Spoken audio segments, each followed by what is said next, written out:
Vous avez envie de défoncer un flic, prenez une flic.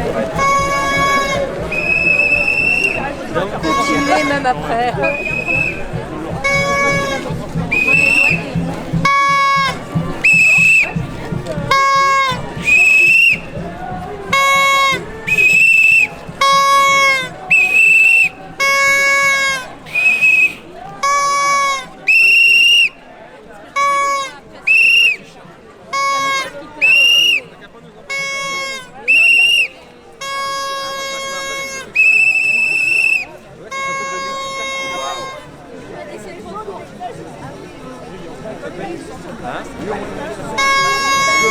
Dans chaque main, il faut le faire. Pour vous, vous avez une pancarte spéciale 49.3. Alors comme c'est la question du jour pour moi, je suis obligé de vous interroger.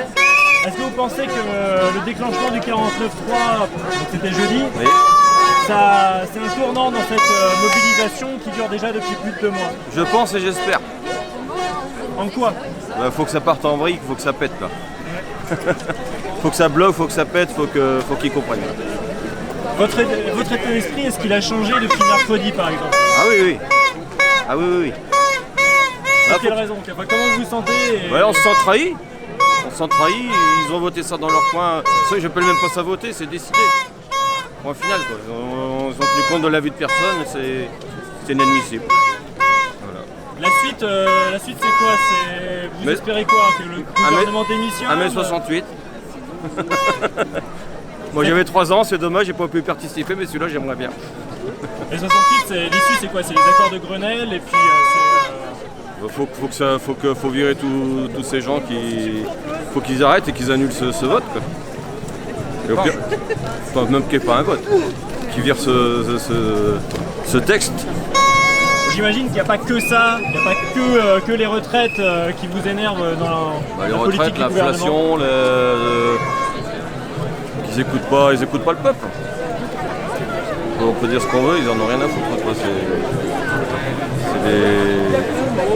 Donc c'est un problème démocratique au-delà même de la question des retraites. Ouais. Pour vous, qu'est-ce qu'il faut espérer de la suite du coup en positif, disons, parce que bon, faut que ça pète, on va dire ça c'est le déclencheur, mais pour aller où? Et puis revoient leur copie au niveau des taxes de carburant, des taxes de tout, que les banques arrêtent de mettre le monopole sur le... Les jeunes ne peuvent plus acheter, les gens ne peuvent pas se nourrir. Réindustrialiser le pays.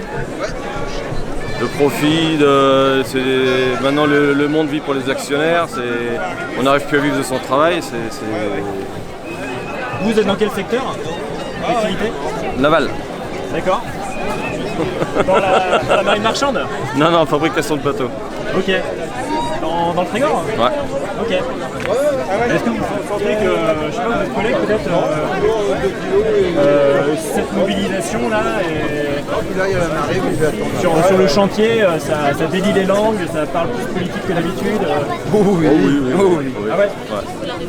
C'est-à-dire, c'est le sujet de conversation à la machine à café. Peut-être pas quand même, mais ça... Quand même. Si, quand même, ça bouge un peu, ouais. Si, ça discute, quoi. Plus que d'habitude? Ah oui. Ouais, il y a 2 ans, je t'aurais pas vu en manif. Non, il y a 2 ans, il serait pas venu en manif avec moi. Ah d'accord, vous y étiez déjà? Bah, moi j'ai fait les gilets jaunes. Depuis le début, ce mec, Macron, je le sens pas. C'est un narcissique. Ce mec n'a jamais bossé de sa vie. Il a été abandonné par ses parents chez sa grand-mère, donc il n'a eu aucune construction avec ses parents. Il le dit lui-même, il n'a jamais eu d'amis. Il n'a pas d'enfants. Comment un mec comme ça, un bankster, peut choisir pour des gens comme nous? Je suis papa depuis 1 an et j'ai pas envie de ça pour ma fille. Et clairement, si je dois passer 10 ans en tôle pour changer les choses, qu'il fasse gaffe, Manif, et qu'il rase les murs. Parce que mais il n'y a que comme ça qu'il comprendra. Une bonne tarte dans la gueule, il n'y a que ça qu'il comprendra. Il sait pas écouter ce mec. C'est un pervers narcissique. Tout ce qu'il veut, c'est du pognon, du pognon, du pognon. Mais c'est qui le produit? Bah c'est tous ces gens-là. Ils se crèvent le cul 8 heures, 10 heures par jour pour que ce connard aille se poudrer le nez. Mais non, mais il y en a marre en fait. Et après, il nous rit à la gueule à la télé. Vous voulez un responsable? Il est là devant vous. Mais il est jamais allé devant les Français. pour assumer ses paroles. Alors aujourd'hui, j'espère comme lui qu'il y aura un mai 68 et que ces gens-là, ils finiront là où ils doivent aller, en tôle. Vous pensez que ce mouvement peut être... Oui, les Gilets jaunes, ça a foiré. Les médias ont été ils sont bien allés avec eux. Oh, il y a des fascistes, oh, il y a des antisémites. Juste en faisant loupe sur des petits groupes de cons. Mais au-dessus de ça, il y avait tout. Des cadres, des ouvriers, des infirmiers, des infirmières. Il y avait tout. Mais les médias ont tué le truc dans l'œuf.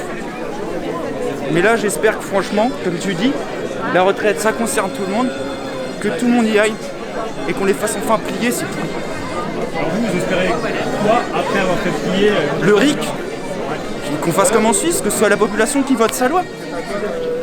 Des budgets, qu'on voit que la population s'implique dans les choses qui les intéressent, quoi. Là, c'est 400 milliards pour l'armée. Je vous demande à vous, vous avez envie d'aller en guerre, vous, contre la Russie, l'Ukraine? Non. Aucun membre de la population ne veut la guerre. Ces 400 milliards, là. Si on réindustrialisait le pays, là, à Lannion, ils vont fermer la maternité. Ça veut dire que les gens, là, maintenant, qui habitent à Lannion autour, c'est 45 minutes pour aller soit à Morlaix ou soit à Saint-Brieuc. Il y a le temps d'accoucher dans la bagnole, et peut-être pire. Donc au lieu de mettre de l'argent dans des conneries comme ça, donner je sais pas combien de milliards en CICE, ça sert à quoi? Donner ça aux petites PME qui embauchent dans le coin. C'est l'économie réelle qu'il faut aider, pas comme ils disaient, les actionnaires, ça sert à rien. Ils ont déjà plein de pognon. Ça leur sert à quoi d'avoir 1 milliard, 2 milliards de plus quand ils en ont 30? Ça leur sert à quoi? À que dalle. Parce que quand ils disent ouais mais les riches faut pas les taxer, c'est eux qui font l'emploi. Non, l'emploi c'est nous qui le faisons. C'est nous qui travaillons. Ok, on vous retrouvera peut-être sur des blocages du coup. Ou en tôle. Je vous le souhaite pas quand même, hein. C'est juste l'émotion. Ça fait 6 ans que je mords le frein là. Je l'ai vu venir ce gars, c'est un banquier. Il fera rien pour nous. Votre prénom c'est? Nicolas. Ok. Et vous c'est? Yann. Très bien. Vous êtes ouvrier de chantier naval, c'est ça? Ouais. Merci beaucoup pour vos réponses. Merci. Et à jeudi, peut-être avant. On va voir. Peut-être, on verra.